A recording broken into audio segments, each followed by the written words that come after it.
vous et toute votre délégation de la France insoumise, j'allais dire votre illustre délégation, Monsieur le recteur et à travers vous toute la communauté universitaire, chers étudiants, chers invités. Je disais hier au président Mélenchon, et je préfère l'appeler président, que je n'ai ni son éloquence ni son art oratoire, et c'est pourquoi probablement je vais me cantonner à mon texte pour ne pas risquer de me perdre. J'aurai moins tendance à l'articulation physique pour la simple raison que désormais nous avons un pays à transformer et je peux assurer tout le monde que nous allons transformer ce pays.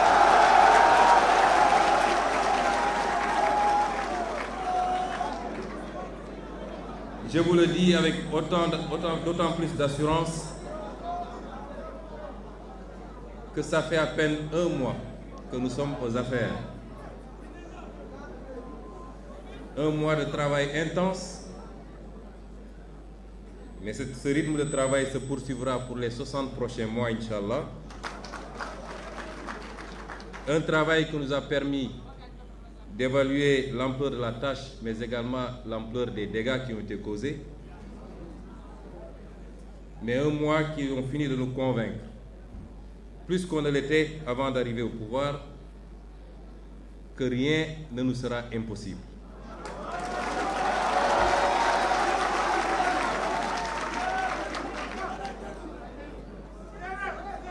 Je parle avec beaucoup de calme également parce qu'au-delà d'un pays à transformer, et nous le ferons, nous avons un continent à inspirer. Je crois que nous l'avons jusqu'à présent inspiré dans le parcours combattant que nous avons eu en tant qu'opposants politiques. Il nous faut inspirer ce continent désormais par notre capacité à faire de ces responsabilités qui nous ont été confiées œuvre utile pour le peuple sénégalais et pour les peuples africains. Je me joins à vous dans la défense de la cause palestinienne.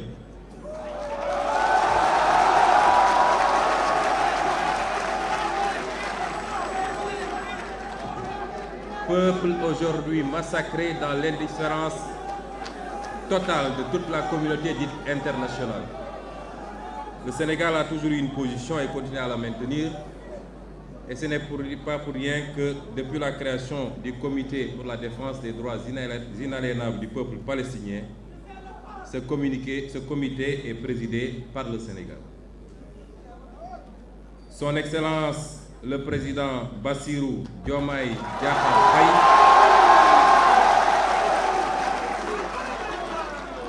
a réitéré cette position sans ambiguïté du Sénégal lors du dernier sommet de l'OCI qui s'est tenu à Banjul. Je voudrais à ce niveau faire une précision. Vous savez qu'il est inscrit dans les statuts de notre parti que tout membre du parti qui serait élu président de la République démissionne de ses fonctions dans le parti. Ce que le président Bassirou Diomaye Faye a fait, je crois que jusqu'à présent, tout ce qu'on a fait ensemble, les conférences calls qu'on a organisées entre votre formation politique et la nôtre, ont été animées, co-animées par le président Bassirou Diomaye Faye et moi-même. Il aurait bien voulu être dans cette salle avec nous, mais vous comprendrez bien que ces fonctions et surtout l'engagement statutaire que nous avons inscrit dans les statuts de notre parti l'en empêchent.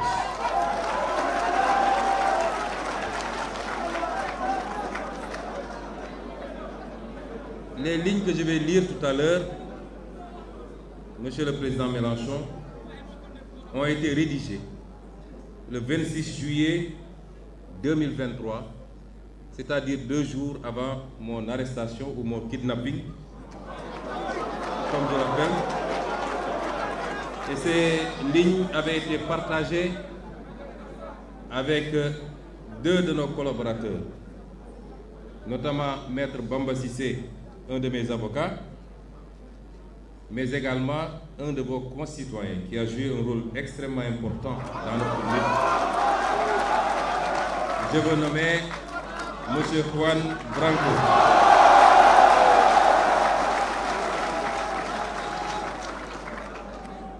Il nous est demandé aujourd'hui d'échanger sur l'avenir des relations entre l'Europe et l'Afrique, mais il faut entendre plus particulièrement les relations entre la France et l'Afrique et entre la France et le Sénégal. Les liens qui unissent nos continents sont empreints d'une histoire complexe, façonnée par des récits entremêlés de souffrances et d'aspirations. Il est très difficile de parler de l'avenir sans faire de temps en temps quelques incursions dans un passé qui n'est pas forcément reluisant.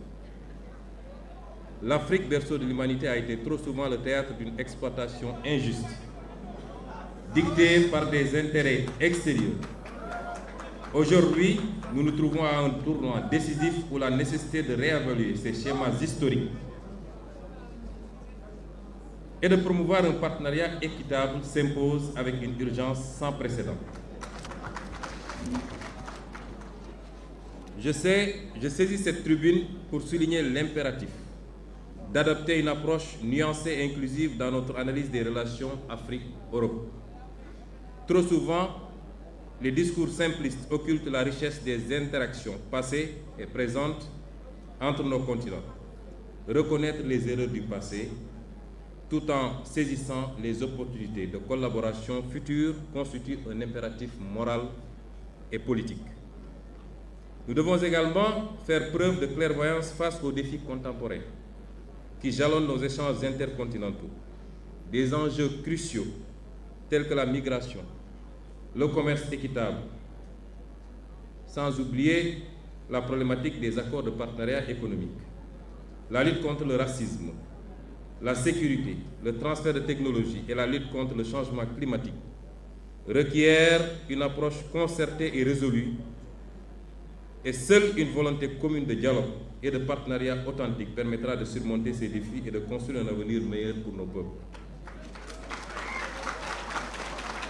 Cela, Monsieur le Président, suppose un dialogue franc, fondé sur le respect mutuel et la reconnaissance des aspirations légitimes de chaque nation à la souveraineté et au développement durable. Je tiens à saluer la présence distinguée de cette délégation de la France insoumise sous votre direction. Messieurs, Mesdames, nous sommes les architectes de notre destin commun. Ensemble, nous avons le pouvoir de bâtir un avenir où les relations entre l'Afrique et l'Europe seront fondées sur la justice, la solidarité et le respect mutuel. Permettez-moi également de souligner l'importance, au-delà des politiques, du rôle que les intellectuels, les artistes, les sociétés civiles et les diasporas doivent jouer dans cette dynamique de partenariat et de coopération. Les intellectuels, en tant que gardiens du savoir et de la pensée critique, ont la responsabilité de stimuler les débats et de proposer des idées novatrices pour façonner un avenir commun. Les artistes, par leur créativité et leur expression, ont le pouvoir unique de transcender les frontières et de créer des ponts entre les cultures. Leur art peut servir de langage universel pour promouvoir la compréhension mutuelle et encourager l'empathie entre les peuples africains et européens. Les sociétés civiles, en tant que voix de la conscience collective, sont les garantes des droits humains, de la justice sociale et de la démocratie. Leur engagement actif peut contribuer à renforcer la transparence et la responsabilité dans les processus décisionnels, garantissant ainsi que les intérêts des citoyens sont au cœur des relations Afrique-Europe. Enfin, les diasporas africaines, en Europe comme ailleurs, constituent des ponts vivants entre nos continents. Leur contribution économique, culturelle, sociale offre des opportunités uniques de renforcer les liens entre nos sociétés. Ensemble, nous pouvons construire un avenir où la coopération, le respect mutuel et la solidarité sont les maîtres mots de nos relations. Cela nécessite un engagement collectif et une volonté inébranlable de travailler ensemble pour relever les défis communs et saisir les opportunités qui se présentent. Ceci dit, les relations entre l'Europe et l'Afrique, les relations entre la France et l'Afrique, particulièrement celles entre la France et le Sénégal. Parce que quand on parle des relations entre les pays qui avaient été colonisés par la France, quand il est question de leurs relations avec l'Europe, il faut beaucoup plus sous-entendre leurs relations avec la France, qui continue à être un écran et une piste de transmission sur toute l'Europe ou tout le reste de l'Europe, y compris dans les instances européennes. Ces relations n'ont pas été toujours fondées, assises sur l'égalité, sur l'équité, sur le respect mutuel.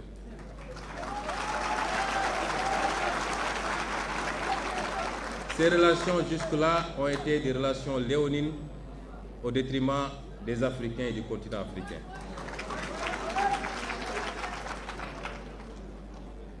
On oublie seulement une chose, c'est qu'une grande partie de l'argent qui est dans le porte-monnaie, dans notre porte-monnaie, ça s'entend du porte-monnaie des Occidentaux, des Européens en particulier, vient précisément de l'exploitation, depuis des siècles, de l'Afrique. Pas uniquement, mais beaucoup vient de l'exploitation de l'Afrique. Alors il faut avoir un petit peu de bon sens, je ne dis pas de générosité, de bon sens, de justice pour rendre aux Africains, je dirais, ce qu'on leur a pris, d'autant que c'est nécessaire si on veut éviter les pures convulsions ou difficultés. Avec les conséquences politiques que cela comporte dans un proche avenir. J'ai fait une citation qui pourrait être rattachée aux activistes africains les plus radicaux, mais qui en réalité vient de l'ancien président de la France, j'ai nommé M. Jacques Chirac.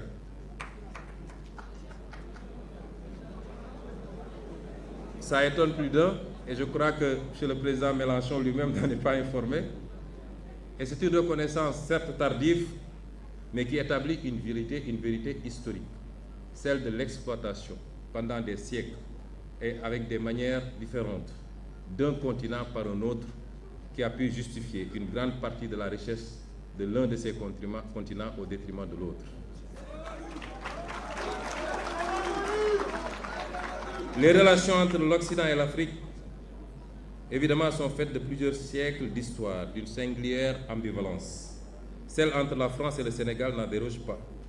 Les péripéties de ces relations à travers le temps ont abouti à des sentiments faits d'amour et de désamour, de fierté et de culpabilité, de crédulité et de scepticisme, sentiments qui se manifestent et s'expriment variablement selon les époques et les contextes.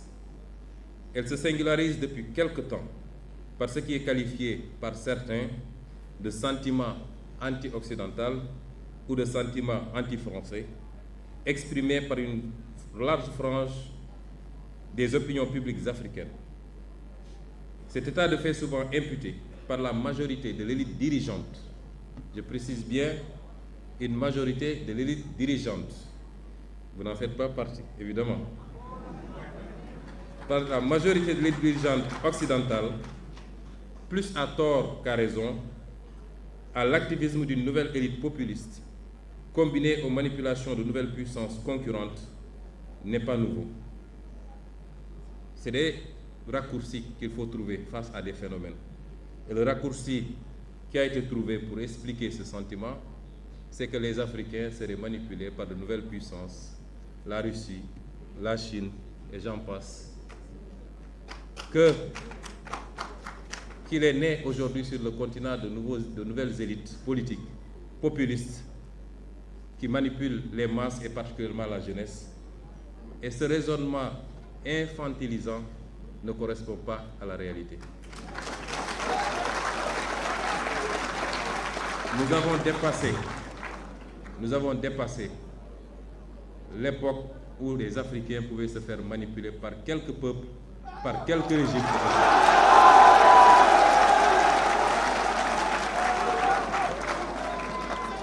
Et ce sentiment qui se manifeste aujourd'hui s'est toujours manifesté des indépendances à maintenant. Chaque génération a connu son lot de militants porteurs du même discours, désapprobateurs du caractère volontairement léonin et destructeur pour l'Afrique de ses relations avec le reste du monde et particulièrement avec l'Europe. Ce qui est par contre nouveau, et nous l'admettons, c'est l'ampleur qu'ont pris ces idées auprès des masses africaines, nourries entre autres par les échecs des élites gouvernantes africaines souvent corrompues et les relations ambiguës que l'Europe entretient avec elles, les menaces sécuritaires, l'apparition de nouvelles opportunités de coopération, mais évidemment l'effet multiplicateur des réseaux sociaux. Aujourd'hui, l'Afrique, la majorité de ses élites, sa jeunesse, sa diaspora et ses masses populaires ont beaucoup évolué. L'Occident l'a-t-il suffisamment compris? Ou est-il encore figé dans une version focardienne de ses relations avec l'Afrique? Avec la France, par exemple, je n'ignore pas que nous, notre mouvement politique, quand je dis la France, je parle de ceux qui gouvernent aujourd'hui la France. Je parle du président Macron et de son régime. Nous ne parlons pas du peuple français avec lequel nous n'avons aucun problème et avec lequel nous sommes liés par une longue et riche histoire. Et je ne parle pas de toutes les élites politiques françaises, ni de la société civile. Je parle de l'élite gouvernante actuelle. Cette France, je n'ignore pas que pour elle, nous avons été, et peut-être nous le sommes encore, malgré notre élection démocratique par le peuple sénégalais, dépeints sous les traits d'un mouvement et d'un leader terroriste, islamiste, violent, populiste, anti-occidental, pro-russe.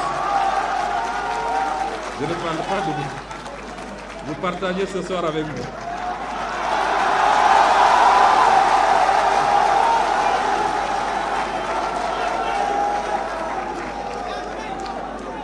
Il est évident, M. Mélenchon, que je ne m'en plains pas, puisque le français bon chose que vous êtes n'échappe pas à cette catégorisation. La vérité, c'est que beaucoup de gouvernants européens, et singulièrement français, s'accommodaient mal de notre discours politique souverainiste et se fixaient comme objectif de l'entraver. C'est ce qui explique certainement leur mutisme approbateur face à la sanglante persécution du régime du président Macky Sall contre notre parti politique et ses militants.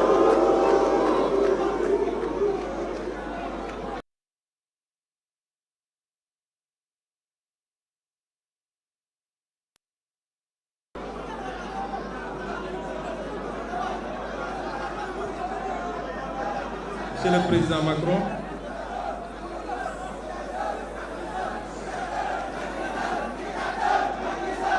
je voulais dire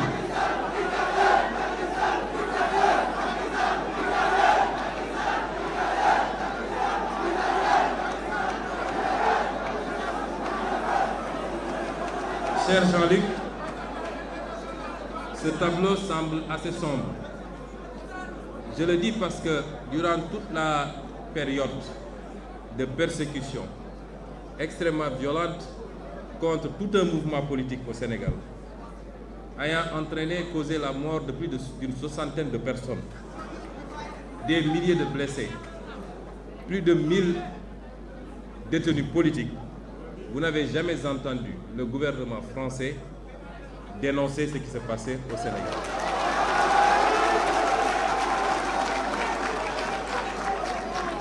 Vous n'avez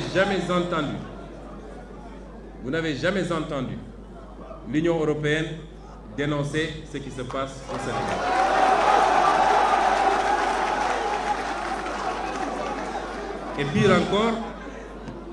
Et pire encore, c'est au pire de ces persécutions que le président Macron accueillait le président Macky Sall pour le féliciter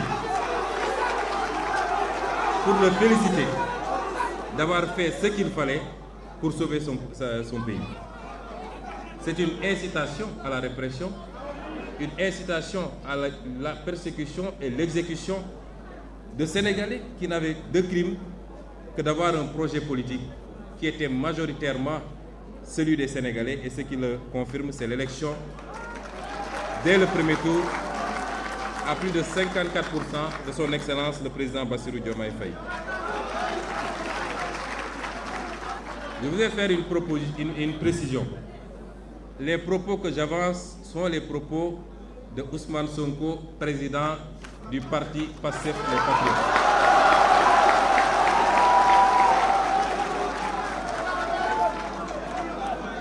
Il est évident que notre posture actuelle, consistant au fait que nous avons à conduire les destinées de ce pays qu'est le Sénégal, nous amènera à collaborer avec tous les États du monde, y compris l'État français et donc le gouvernement de M. Emmanuel Macron. Mais je peux également assurer que les postures et les positions que nous avons défendues jusqu'à présent en tant qu'opposants seront exactement les mêmes aujourd'hui que nous.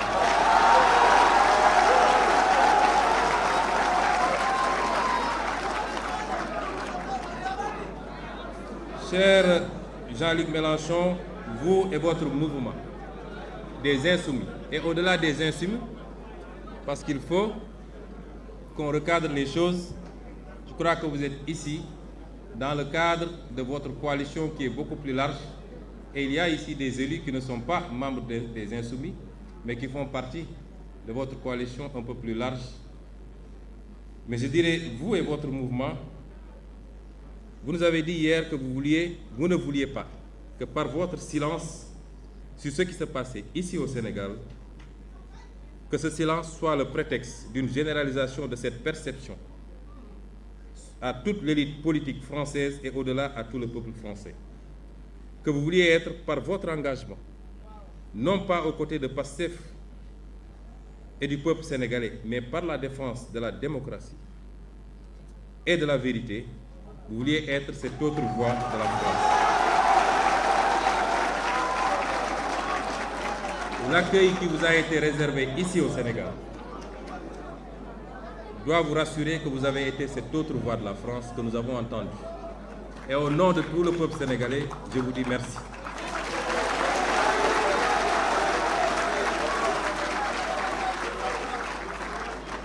Vous voilà donc, M. Mélenchon, aujourd'hui à Dakar, terre d'Afrique, terre d'hospitalité, terre de liberté et terre de paix, pour échanger avec nous sur l'avenir des relations entre l'Europe et l'Afrique. Très vaste sujet.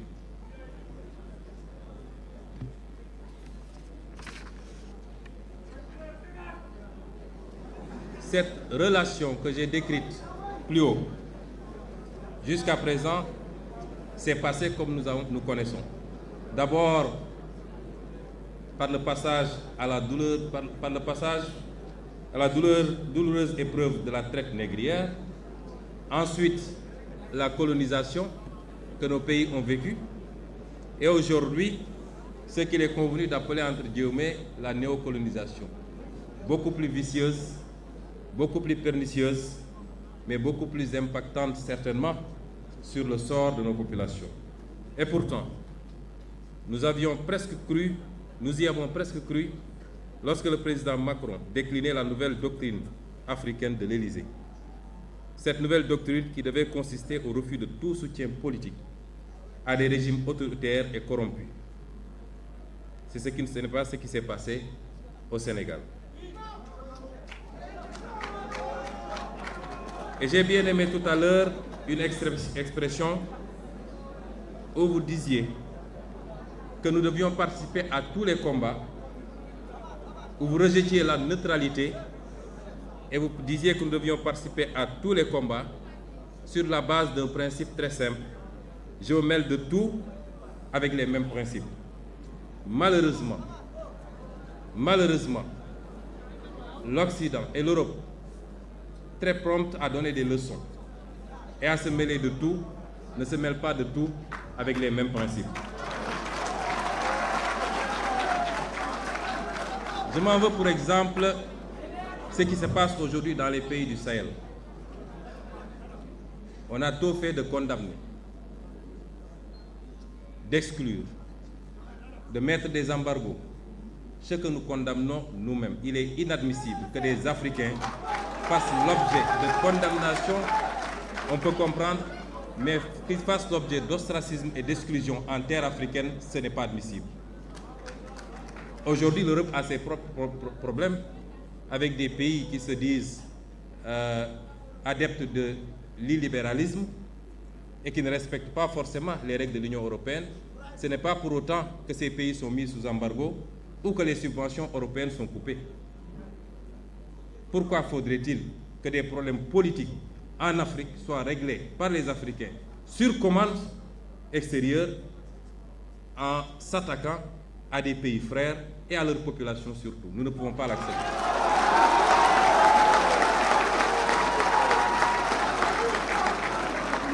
Et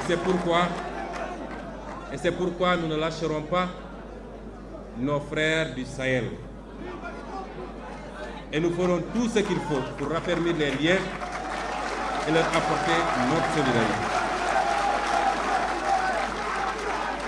Ceux qui aujourd'hui condamnent des régimes considérés comme des régimes militaires ou dictatoriaux sont pourtant enclins à aller dans d'autres régimes qui ne sont pas démocratiques lorsque leur intérêt s'y trouve pour négocier du pétrole ou des marchés. Est-ce qu'à partir de ce moment, on peut dire qu'ils se mêlent de tout avec les mêmes principes? Absolument pas. Les problèmes internes au pays doivent être réglés par les citoyens de ces pays. Certes, il y a eu des coups d'État. Et certes, personne n'encourage la commission de coups d'État. Mais je refuse d'être ceux qui analysent les symptômes et qui refusent d'analyser les causes réelles.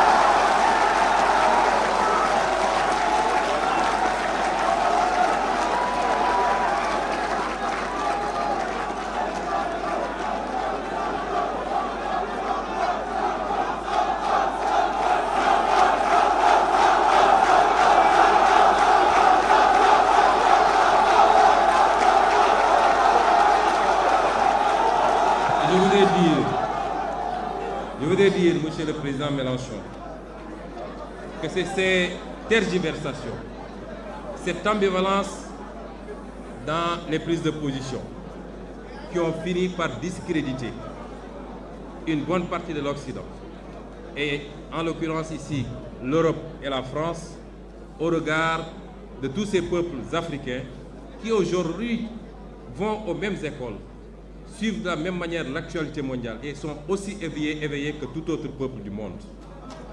Et cela a fini par déteindre très négativement sur les relations entre l'Afrique et l'Europe. Il nous faut refonder ces relations parce que nous sommes tenus d'être ensemble et de travailler ensemble. Qu'avons-nous proposé jusqu'à présent, nous, Africains? Bien sûr, j'ai toujours dit que je n'impute pas tous les maux qui nous gangrènent à des responsabilités extérieures. Les détournements de deniers publics ne sont pas de la responsabilité étrangère, c'est l'irresponsabilité et la boulimie de nos ennemis.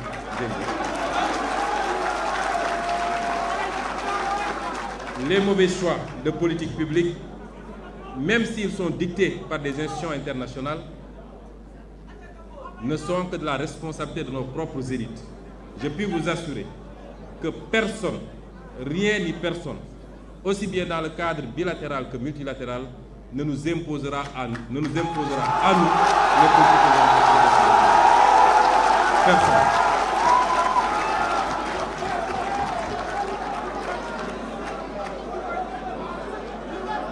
Et donc, nous allons développer ici quelques axes qui nous paraissent importants, des propositions, des offres sur ce qui doit pouvoir relancer cette coopération sur de meilleurs termes qu'elle ne l'est actuellement. Mais avant, je présenterai brièvement le modèle qui est le nôtre. Nous sommes arrivés au pouvoir avec un modèle que nous avons présenté aux Sénégalais pendant 10 ans. Nous n'avons pas été élus parce que nous avons des machines à billets pour distribuer à un électorat. Non. Nous avons été élus sur la base d'un programme, d'un projet, d'une vision. Et de manière synthétique, c'est quoi cette vision? Pour nous, l'Afrique peut et doit être une importante locomotive de la croissance mondiale. Pour cela, elle n'a pas prioritairement besoin d'un traitement de faveur ou d'une approche infantilisante, comme ce fut le cas jusque-là. Elle n'a pas besoin d'un modèle principalement financé de l'extérieur à travers une dette mal maîtrisée et libellée en devises étrangères, ou d'un afflux d'investissements directs étrangers exclusif du secteur privé national qui génère une croissance extravertie du fait, entre autres, d'un taux de change fixe. On nous parle de croissance depuis des années. La pauvreté n'a pas cessé de galoper. Le chômage n'a pas cessé de monter parce que cette croissance n'est pas faite par et pour les Africains.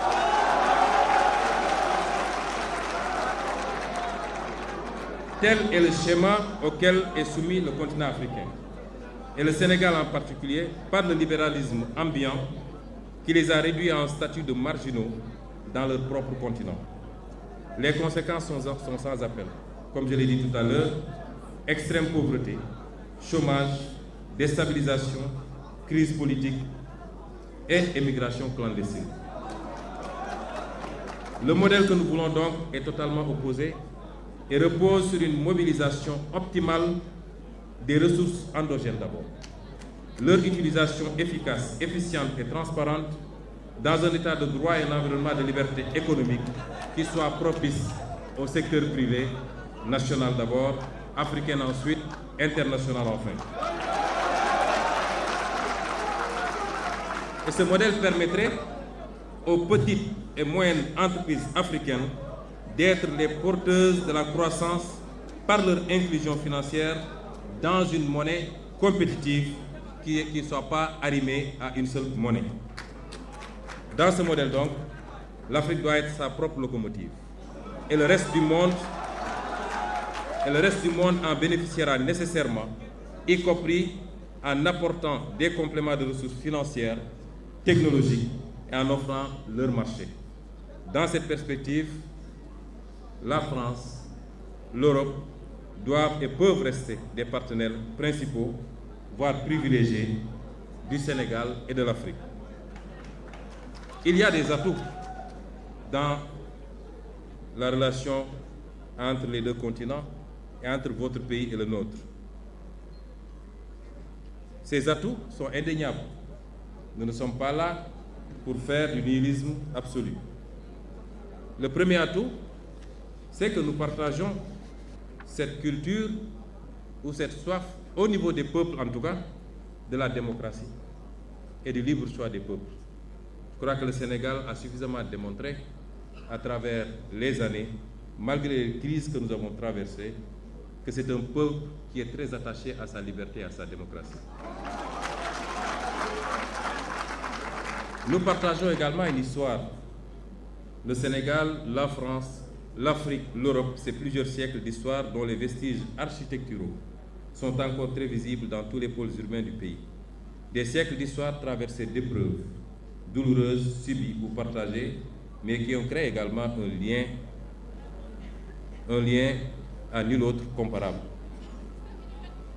Nous partageons également la langue, vous en avez parlé, au point de dire que cette langue appartient à ceux qui la parlent et qui sont majoritairement sur le continent africain. Nous partageons cette option sous réserve de notre option également ferme de travailler à la promotion et au développement de nos langues nationales.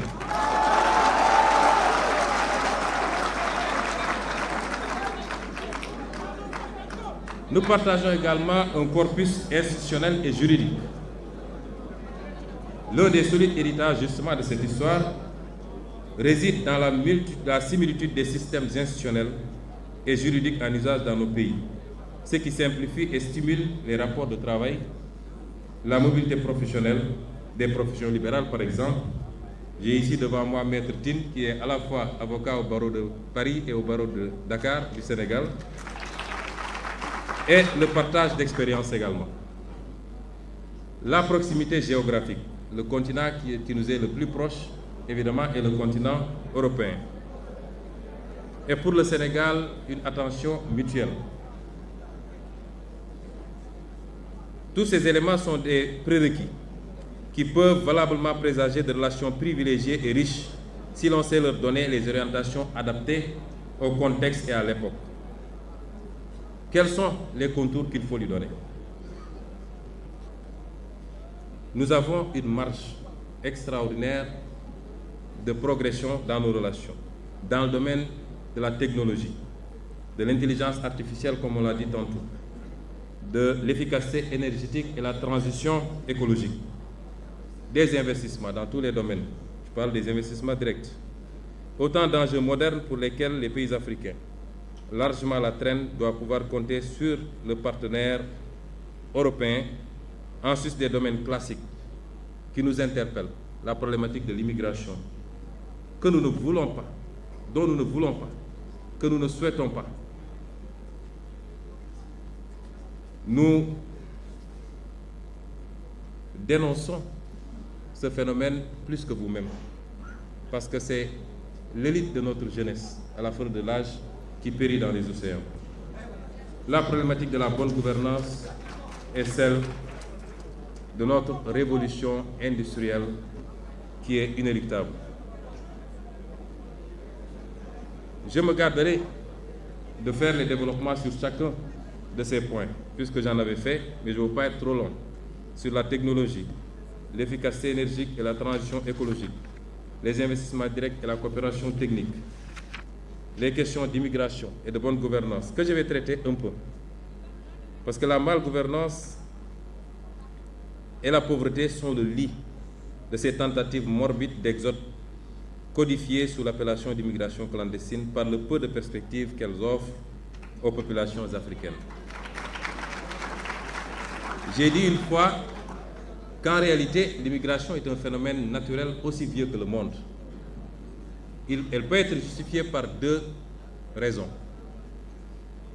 Simplement parce que, premièrement, les gens ne trouvent plus à s'épanouir là où ils sont installés, ou deuxièmement, que d'autres sont venus prélever leurs richesses et ils suivent le même chemin que leurs richesses.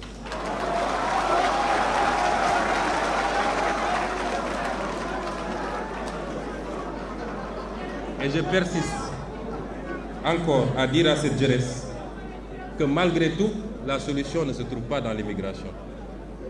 Et qu'aujourd'hui, ce que tous les peuples ont fait pour faire de leur pays ce qu'il est devenu, nous pouvons faire plus et mieux et obtenir plus que mieux.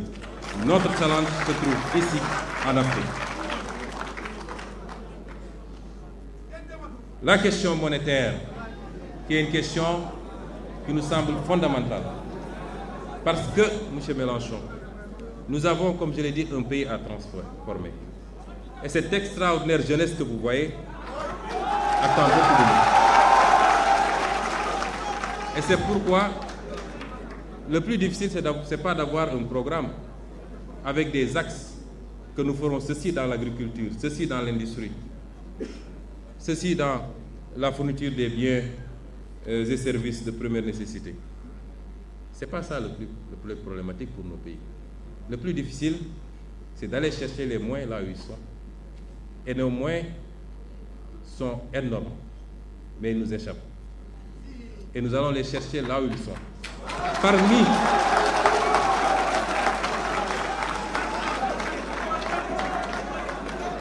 et sous ce chapitre, je voudrais dire que la monnaie, tout autant que l'impôt, est un puissant levier économique et un instrument de souveraineté. Vous avez tantôt parlé de souveraineté. On ne peut pas en passer, imaginer une seconde que la France puisse avoir une monnaie qui ne lui appartienne pas véritablement. Aucun État digne de ce nom ne doit sous-traiter sa monnaie.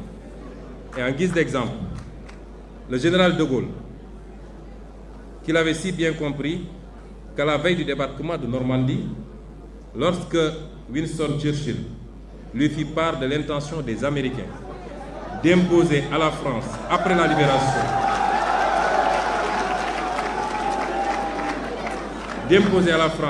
libération, une nouvelle administration, une monnaie appelée billet-drapeau, le général piqua une colère noire. Vous connaissiez ces colères.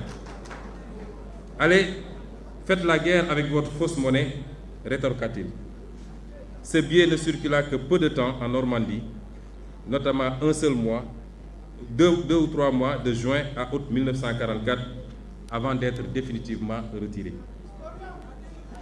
Voici ce que nous en disions sur la question monétaire dans notre ouvrage intitulé « Solutions pour un Sénégal nouveau ». Je disais alors que nous optons sans équivoque pour une sortie prudente de ce système exsangue, car les banques centrales ayant perdu toute initiative de change pour maintenir ce taux de réserve, compriment nos économies et réduisent l'activité interne par une limitation des émissions monétaires. Ce que nous proposons, c'est de restituer à la monnaie ses fonctions d'écoute et de financement de l'économie par la formulation de l'offre des productions à l'exportation et à la consommation intérieure, l'appui aux politiques industrielles, et j'en passe, et j'en passe.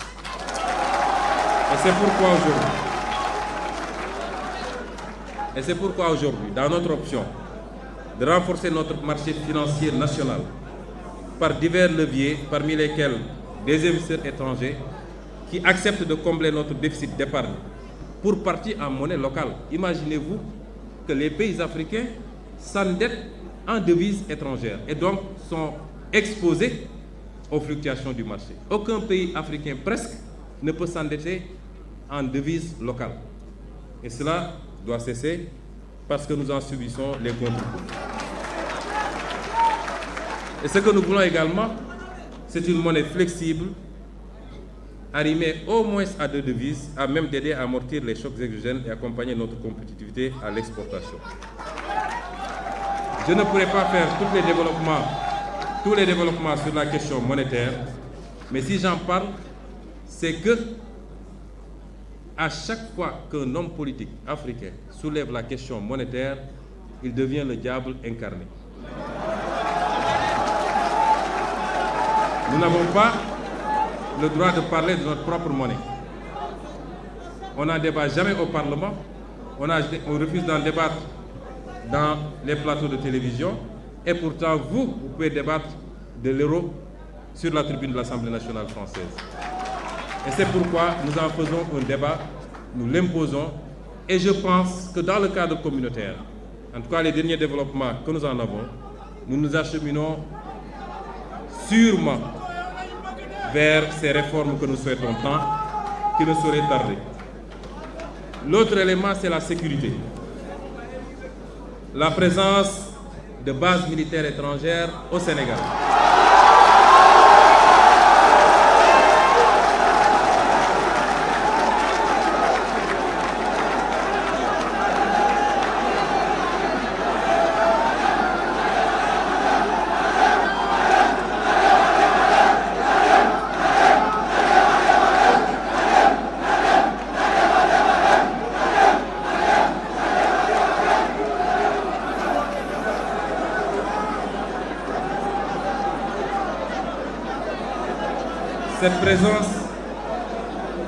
Cette présence de bases militaires suscite des interrogations légitimes, plus de 60 ans après nos indépendances.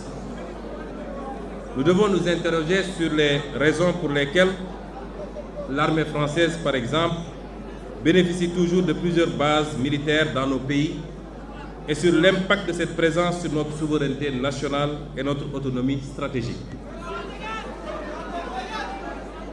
L'histoire récente, j'aime bien prendre des exemples sur la France elle-même. L'histoire récente de la France est très riche en anecdotes intéressantes sur la problématique et les enjeux de la question sécuritaire. entre 1956 et 1958. Vous êtes historien, je ne le suis pas. Je peux me tromper sur les dates et même sur les faits.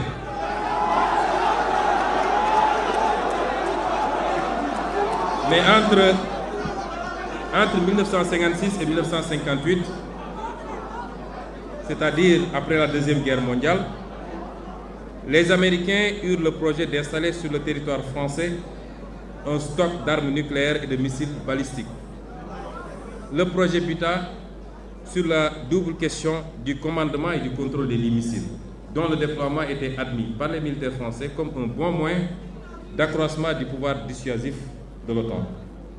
L'armée de l'air de la France jugeait alors inacceptable le principe selon lequel les escadrons de missiles balistiques resteraient sous commandement américain.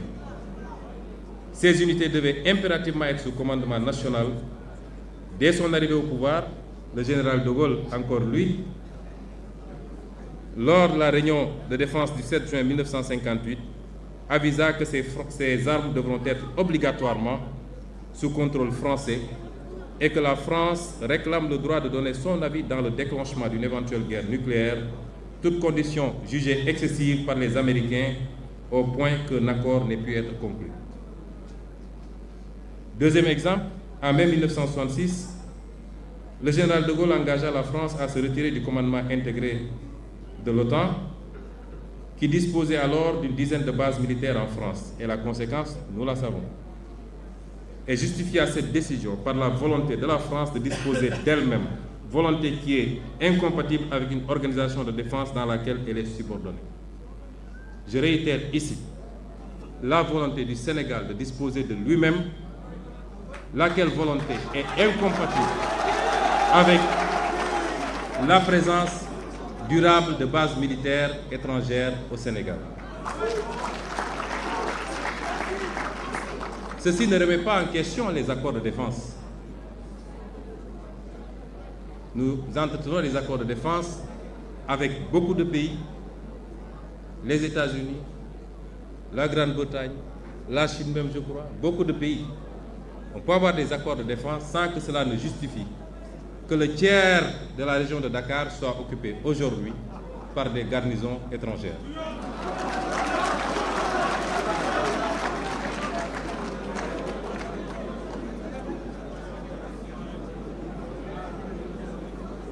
Le quatrième point, c'est le juste gain sur nos propres ressources naturelles. Nous l'avons dit plus haut, le modèle que nous voulons pour nous repose sur une mobilisation optimale des ressources endogènes. Nous disons merci à tous nos partenaires. L'Union européenne est le premier en matière d'aide au développement. 51% de l'aide au développement vient de la zone Union européenne, dont 20% de l'Union elle-même et les 80% du cadre bilatéral. C'est une bonne chose. Mais si vous mettez en parallèle ou en contradiction cette aide par rapport à ce que nous perdons, nous, dans la relation réelle, économique, qui peut se jauger à travers l'exploitation de nos ressources naturelles, à travers les clauses des marchés publics exploités sur le pays, je peux vous assurer que nous perdons 10 fois plus ou 20 fois plus.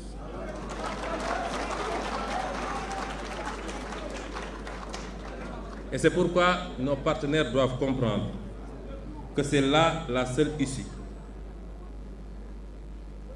à la délicate et teigneuse question du chômage de masse.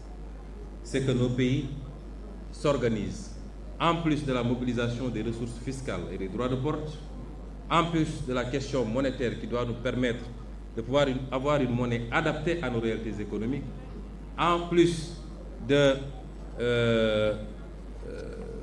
du travail qu'il faut faire sur la réduction du train de vie de l'État et la lutte contre la corruption qui nous fait perdre énormément, c'est aussi la renégociation de toutes les conventions qui ont été signées de manière léonine et qui aujourd'hui, aussi bien au niveau des clauses juridiques, des clauses financières que des clauses techniques, sont au détriment de notre peuple.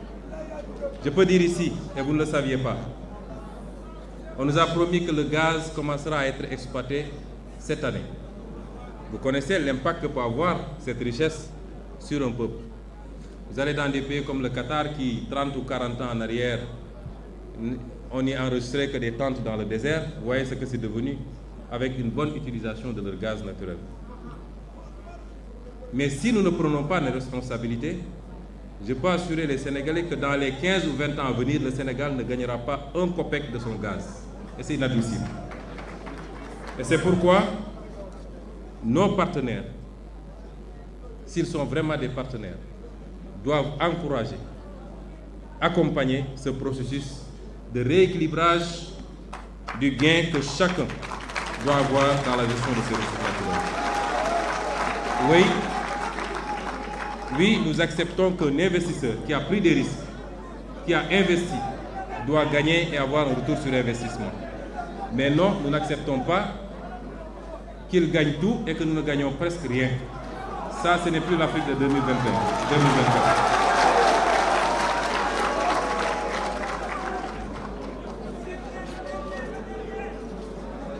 J'aimerais terminer par le dernier point.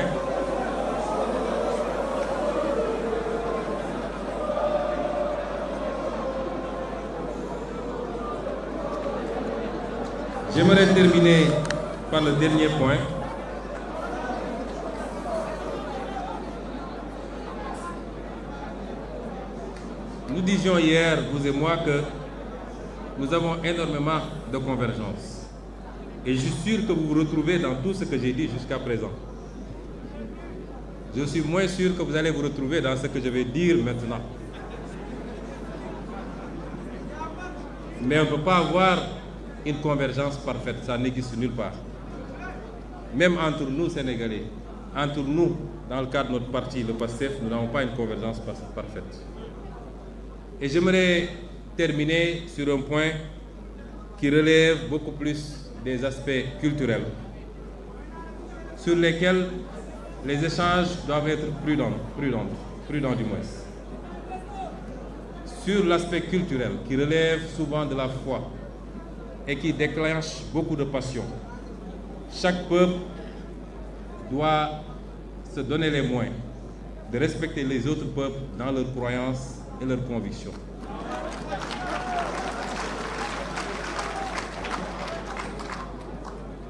Et vous aviez dit tantôt également, je l'ai noté, que la crise de l'humanité ne peut se résoudre que par le contrôle des citoyens sur leur société. Il n'y a pas une seule société humaine. Il peut y avoir un certain nombre de valeurs universelles, mais il y a des spécificités qu'il faut reconnaître, connaître, comprendre et accepter. Et donc, la question liée aux mœurs, la question liée à ce qu'il est convenu d'appeler les LGBTQ,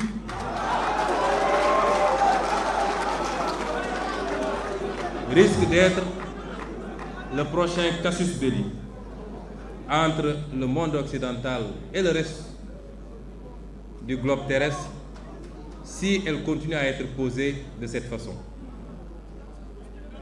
Cette question subitement érigée en débat prioritaire au sein des opinions occidentales que nous respectons quand ça relève de leur réalité.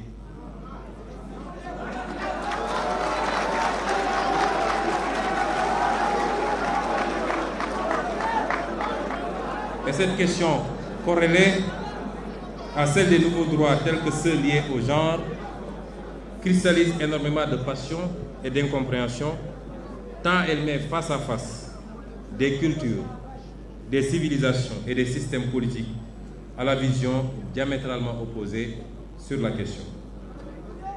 D'aucuns même lient l'exacerbation de ce qui est perçu comme un sentiment anti-occidental dans beaucoup de parties du monde, non pas aux divergences politiques ou économiques, mais plus à une certaine propension de ce dernier à essayer d'imposer sa vision et ses pratiques sur des aspects qui relèvent de réalités sociales et sociologiques ancrées et donc du dogme et de la passion.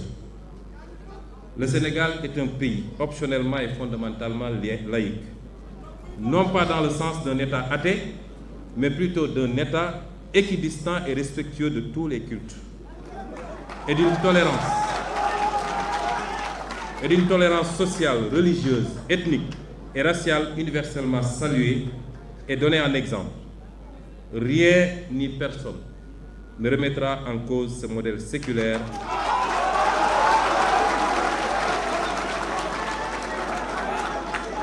qui précède même l'avènement de l'État sénégalais moderne. Cependant, même si nous partageons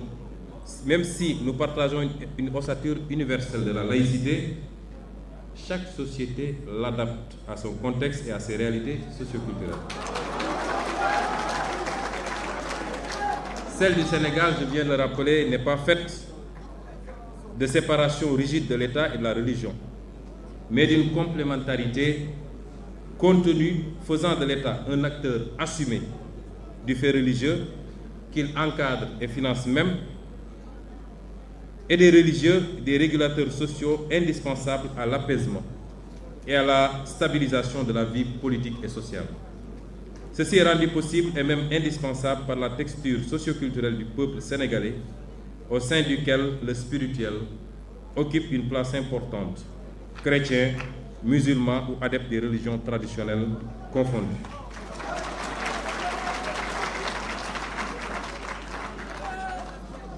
Président Mélenchon, c'est ce modèle qui explique en partie le statut exceptionnel du Sénégal et qui lui a permis de demeurer un îlot de stabilité, tout juste troublé par quelques revendications irrédentistes dans le Sud. Il est alors évident que les velléités extérieures de nous imposer, encore une fois, l'importation de modes de vie et de pensée contraires à nos valeurs risque de constituer un nouveau casus belli.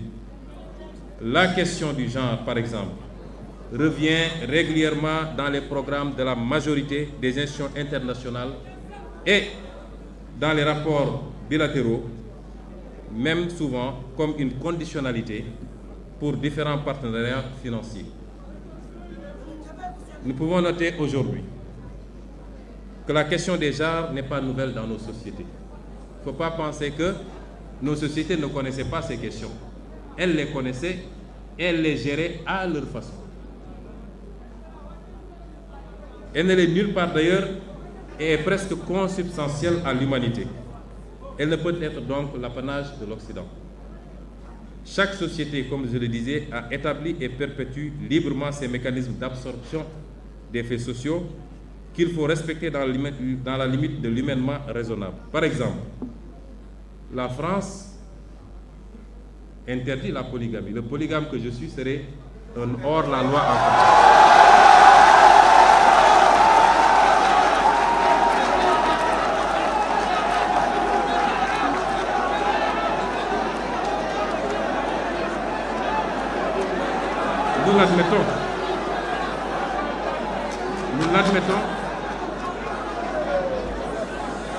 Nous l'admettons si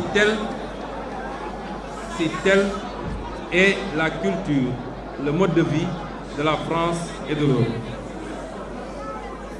La France particulièrement et de tout le monde occidental, et je vous félicite et vous encourage parce que vous êtes l'un des rares hommes politiques français qui le dénoncent, la France fait de la stigmatisation d'une religion, en l'occurrence musulmane, son exercice favori, au point d'interdire à des musulmanes de s'habiller comme elles l'entendent.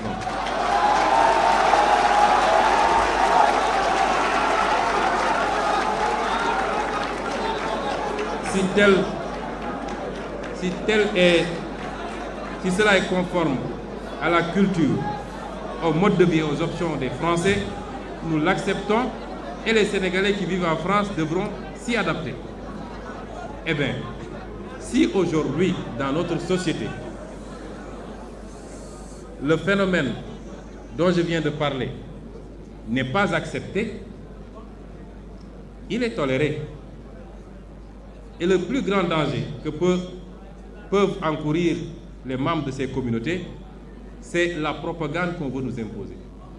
Parce que depuis l'aube des temps jusqu'à présent, les sociétés ont vécu avec ces phénomènes et il n'y a jamais eu de persécution, ni ici au Sénégal, ni nulle part en Afrique. Jamais eu de persécution contre ces communautés. Chaque peuple a connu ces phénomènes au point de lui trouver des concordances sémantiques. Ici au Sénégal, on dit Gor Djigen. Ce n'est pas tombé du ciel, c'est parce que ça existe. Mais nous l'avons géré et nous continuerons de le gérer à notre façon et selon nos réalités socioculturelles. Et c'est pourquoi nous disons que sur ces considérations, nous appelons le monde occidental à faire preuve pour une fois de retenue, de respect, de réciprocité et de tolérance. J'entends souvent, quand il y a des problèmes en France, les officiels disent que c'est à notre mode de vie qu'on s'est attaqué. Quand il y a des kamikazes qui posent des bombes, ce que nous dénonçons tous et tout le temps, le discours c'est que ces illuminés s'attaquent à notre mode de vie. Eh bien, nous aussi, nous avons un mode de vie. Le mode de vie ne peut pas être uniforme et universel. Il doit souffrir de quelques exceptions, ça et là.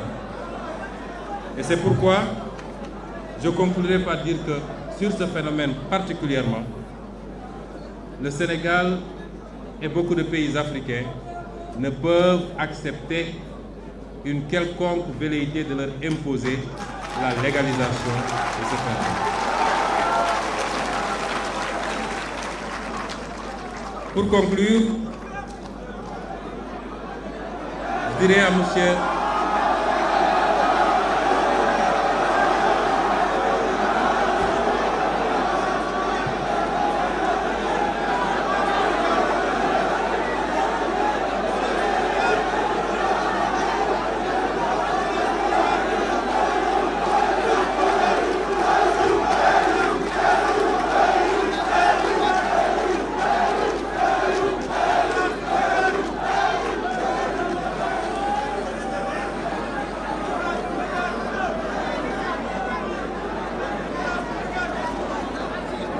je dirais, pour conclure, que contrairement à une opinion qui est de plus en plus répandue, je suis optimiste pour l'avenir des relations entre l'Europe et l'Afrique. Je suis optimiste pour l'avenir des relations entre la France et l'Afrique et le Sénégal. Mais pour que cela se fasse, nous souhaitons au peuple français et pour le peuple français que des voix comme celle de M. Jean-Luc Mélenchon soient entendues.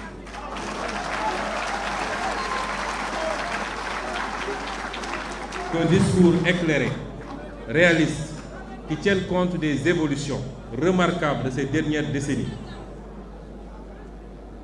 et qui marque un tournant que seule l'élite européenne ne comprend pas encore, il est important que ce discours soit entendu. Je ne suis pas en train de m'immiscer dans la politique intérieure française. J'ai la réputation d'avoir pu élire des maires et des députés et un président de la République au Sénégal. J'ose espérer,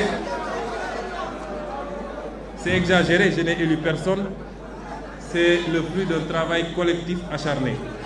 Mais j'ose espérer que cette prédiction se réalise lors des prochaines élections présidentielles en France en 2027 et que les insoumis puissent être nos correspondants à partir de ce moment pour qu'ensemble nous puissions faire les pas importants que nous devons faire. Je vous remercie.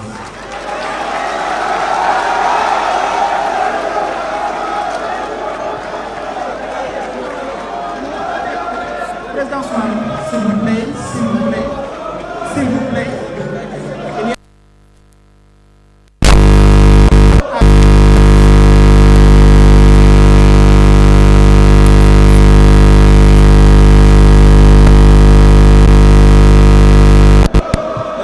Laissez-le.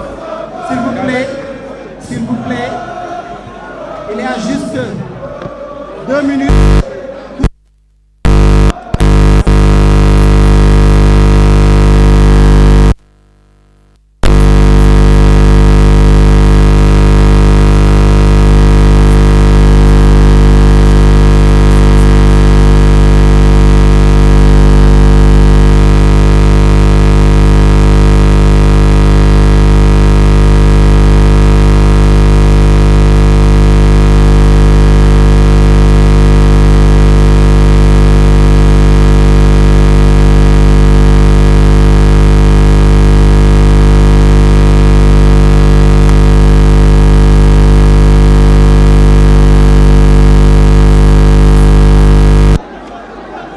Gentiment, regagnez vos places. Si vous ne regagnez pas vos places,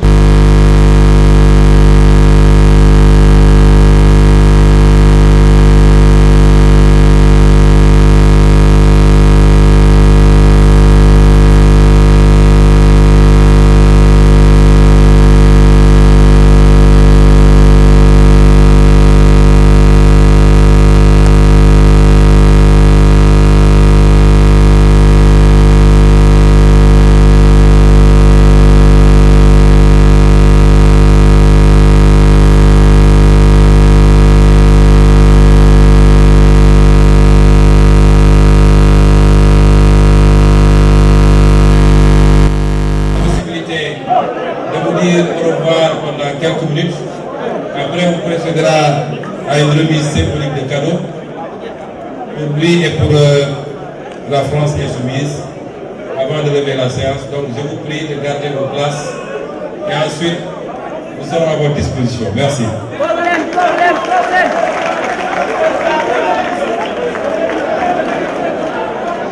Mesdames, Messieurs, je vous remercie pour votre patience. Merci, Monsieur le Président, de me donner l'occasion de dire encore quelques mots. Mais je ne serais pas l'homme que je suis si je ne répondais pas franchement et directement aux questions qui ont été soulevées par le Président. Je voudrais vous dire sur des sujets qui m'ont paru être délicats pour vous. En ce qui concerne la présence militaire des Français, que j'ai toujours plaidé sur une ligne constante, et j'y pense concernant le Mali, que les pays appartiennent à ceux qui les occupent et que dès lors, s'il y avait un gouvernement insoumis en France et que le Sénégal vienne à réclamer que les troupes françaises s'en retirent, eh bien évidemment, nous appliquerions les décisions du peuple souverain sénégalais. Notre intention, en quelque sujet que ce soit, ne passe jamais par la force. Et les relations bilatérales doivent être toujours des relations consenties mutuellement. C'est pourquoi vous ayant répondu avec la plus grande franchise sur la question de la présence militaire.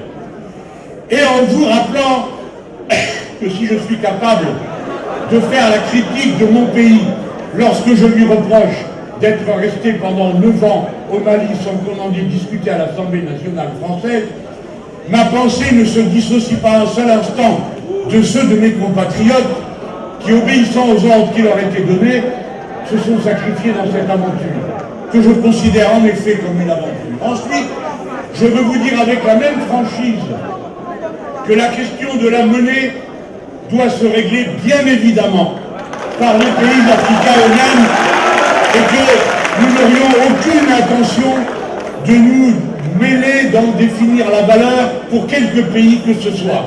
Mais nous savons, et c'est là qu'il faut réfléchir plus profondément, qu'en oubliant que nous sommes bien sûr les représentants de nations et des peuples amoureux de notre propre histoire, mais que nous sommes aussi unis par des causes communes.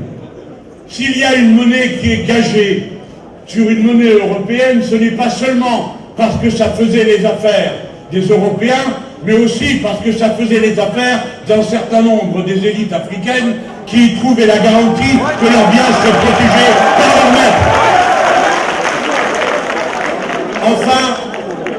je veux vous dire avec la plus grande netteté, par respect pour mes compatriotes, je suis un homme absolument et radicalement engagé sur un point, et je veux vous remercier de l'aborder aussi franchement, Président. Parce que si on ne peut pas se parler franchement, alors on ne se parle pas. C'est une comédie. Nous venons de dire sur quoi nous sommes d'accord. Je crois que vous l'avez entendu. Vous venez de dire sur quoi nous sommes en désaccord.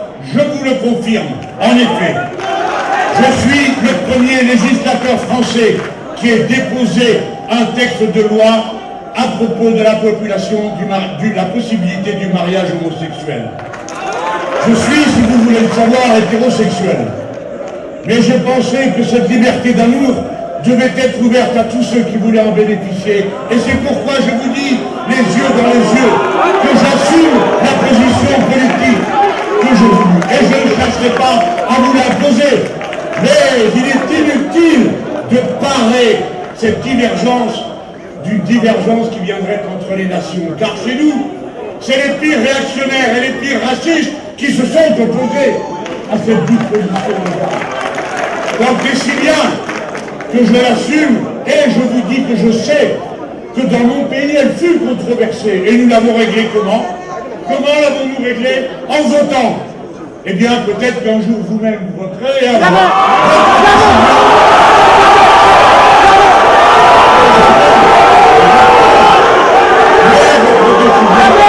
Mais vous ferez bien comme vous voulez, et moi aussi. Vous ferez bien comme vous voulez, et nous aussi. Mais si nous partons de l'idée qu'en effet chacun ayant sa culture, ses traditions, nous devrions toutes les regarder du même œil, alors je dois aussi vous dire que je ne suis pas d'accord. Bien sûr, pour terminer sur le sujet, je sais que les Français n'ont pas trop de leçons à donner sur la polygamie pour ce qui concerne les pratiques présidentielles.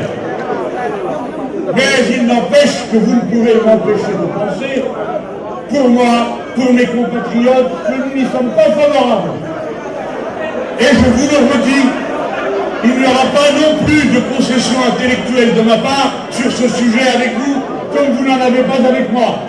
Je l'ai entendu assez clairement pour que je puisse proposer la même principe avec vous. Voilà, mesdames, messieurs, et je vous demande de prendre un instant de recul.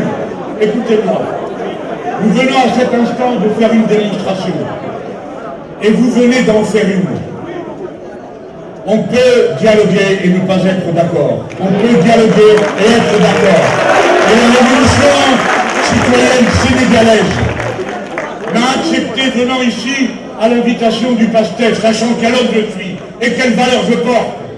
Et vous m'avez écouté avec bienveillance. Vous venez d'entendre mon désaccord radical sur une question. Eh bien, il faudra vivre avec. En tout cas, je veux vous dire mon bonheur de vous avoir rencontré et de penser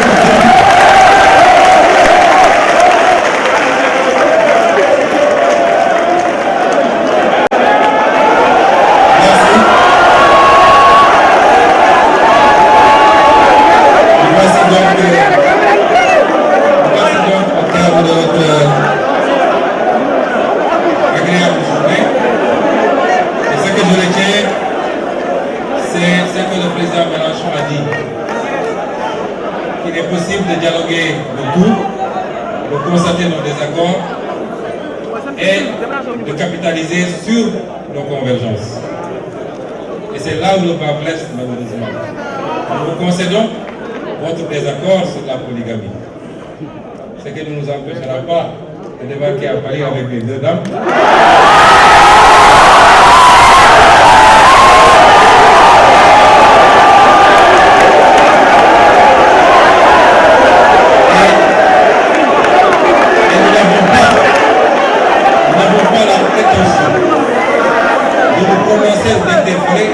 Sur votre liberté de légiférer, soit pour ou contre le phénomène. Et là où le bas blesse, c'est que dans le sens inverse, on veut nous refuser ce droit, nous, sur les aspects où on est en désaccord, de légiférer ou de ne pas légiférer. Et c'est ça l'intolérance justement. Et c'est ça que nous n'acceptons pas.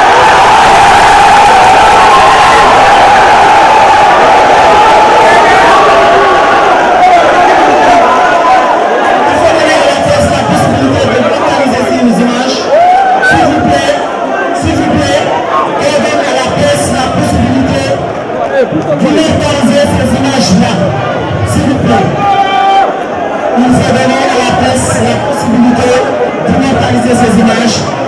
Le président de Pastef Ousmane Sonko donne un cadeau à Jean-Luc Mélenchon de la France Insoumise.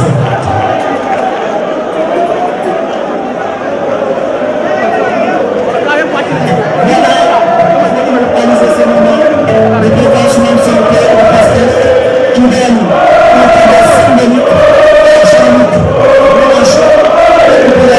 Ça veut tout dire, ça veut dire Sénégal, ça veut dire le Sénégal. Donc le président Ousmane Sonko qui donne ce cadeau à Jean-Luc Mélenchon. C'est symbolique, ça veut dire le Sénégal dans son entièreté, dans sa culture, dans ce qu'il le représente. Voilà. Ces moments sont à immortaliser parce que cette visite de Jean-Luc Mélenchon ici à Dakar, à l'Université de Dakar, à ces échanges qui ont une relation de facture. Merci beaucoup à la communauté universitaire, merci beaucoup aux étudiants, merci beaucoup à la délégation de la France Insoumise, merci beaucoup au président de Pastef, Ousmane Sonko, merci beaucoup d'avoir assisté à cette conférence. Nous vous donnons rendez-vous prochainement pour d'autres conférences et d'autres activités politiques et universitaires. Merci beaucoup.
mooy la moo tax ñu bëgg a génne ci kaw